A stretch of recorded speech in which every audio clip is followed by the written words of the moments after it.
Hello chess lovers, Suren here, and in this video I would like to share with you a brilliant attacking game played by Russian chess master Mikhail Chigorin. His opponent's last name is Davydow and the game was played in 1874 in St. Petersburg. Chigorin was playing with the white pieces opened up with e4 and Davydow responded with e5. f4 we have King's Gambit, which leads to sharp double-edged positions. As you know, this was one of the most popular openings in the mid-19th century. Black accepted the gambited pawn wave, it takes f4, King's Gambit accepted, knight f3 and g5. By going for g5, Black is strengthening his pawn on f4, and at the same time this g-pawn can step forward once again in order to harass white knight. Bishop c4, g4, Black is attacking white knight, but in here Chigorin calm-heartedly castled king's side and sacrificed his knight. He's going for Muzio Gambit, whereby going for a piece sacrifice, white is managing to gain a lead in development and is creating dangerous attack. G takes f3, Black accepted the gambited piece as well, queen takes f3, queen f6,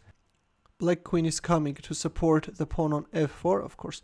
You want to go for the exchange of queens. That's why Chigorin chose e5 move. This time he's sacrificing his e-pawn, with the help of which he's managing to open up the e-file, thus creating more attacking chances. Queen takes e5, d3. Well, in here there is another popular line which starts with bishop takes f7, with which white is sacrificing his second piece. This is the double Muzio Gambit, but in our game we have a comparatively calmer d3 move. Bishop h6, knight c3, knight d7, bishop d2, knight c6, and the last piece is also joining the game.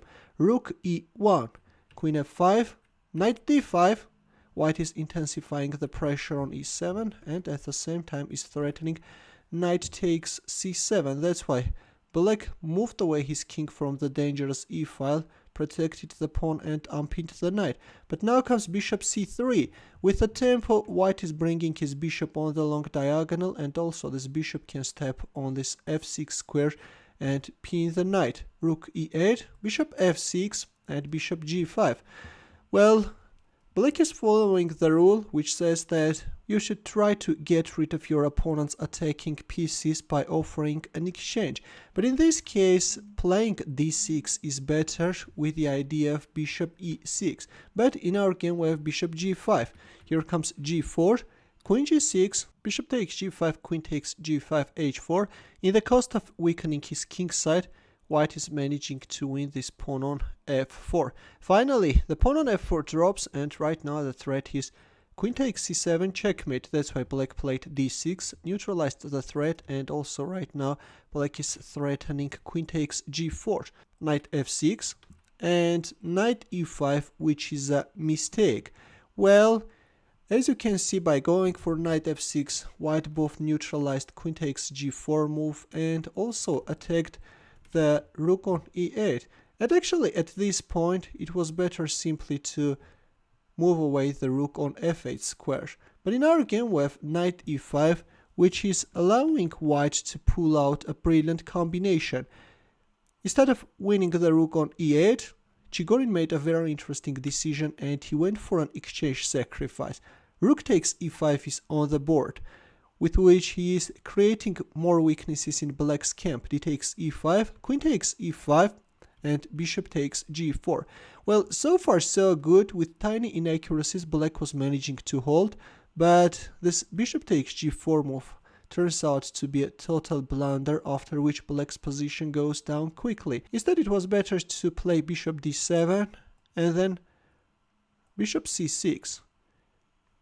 This bishop on the long diagonal can allow Black to create some counter-attacking chances.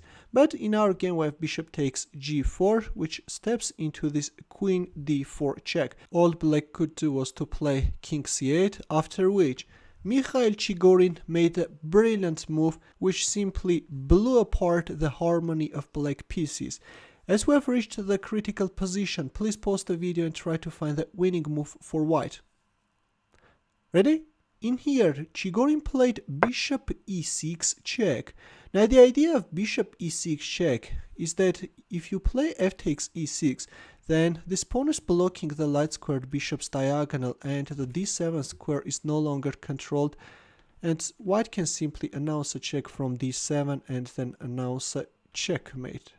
A beautiful smothered mate, right? And actually after bishop e6 check, all black can do is to play king b8 because bishop takes e6 taps into this queen takes h4 move. That's why black played king b8 and knight d7 check, king c8, knight c5 check, king b8. Well, this is tapping into a quick checkmate. By giving up the queen, black could somehow prolong his resistance, but even in this case, black has little chances to survive. But in our game we have king b8, which stepped into this beautiful knight sacrifice. Honestly guys, I've already forgot how many piece sacrifices we saw in this game. This time white is sacrificing his second knight, but I remember distinctly that the knight on f3 was also sacrificed in the opening. So we have a double knight sacrifice right in this game. Chigorin sacrificed his whole cavalry. B takes a6 is forced, after which we have queen b4 checkmate. Just a majestic attack by the legend Mikhail Chigorin. Well, in the end, let's also solve a chess puzzle. Please take a look at this position, which is taken from a game played by Chigorin himself. Chigorin is on the black side, and it's black to move and mate white king in 3 moves. I will wait for your answer in the comment section.